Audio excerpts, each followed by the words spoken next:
Indian രൂപയുമായി ബന്ധപ്പെട്ട് ഒട്ടേറെ കിംവദന്തികൾ സമൂഹ മാധ്യമങ്ങളിൽ പ്രചരിക്കാറുണ്ട്.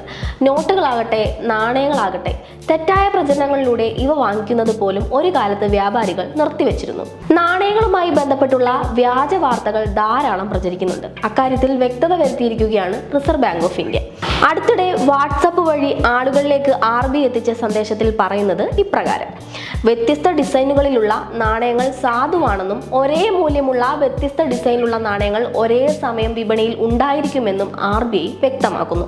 50 പൈസ, 1 രൂപ, 2 രൂപ, 5 രൂപ, 10 രൂപ, 20 രൂപ നാണയങ്ങളെല്ലാം നിയമസാധുതയുള്ളതാണെന്നും അവ വളരെ കാലം പ്രചാരത്തിലുള്ളതായിരിക്കുമെന്നും RBI വ്യക്തമാക്കുന്നു. ഇവ സ്വീകരിക്കുന്നതിൽ വ്യാപാരികൾ വിമുഖത കാണിക്കരുതെന്നും RBI പറയുന്നുണ്ട്. 10 രൂപ നാണയങ്ങൾക്ക് സാധുതയില്ലെന്ന തരത്തിൽ നേരത്തെ പ്രചരണം ഉണ്ടായിരുന്നു.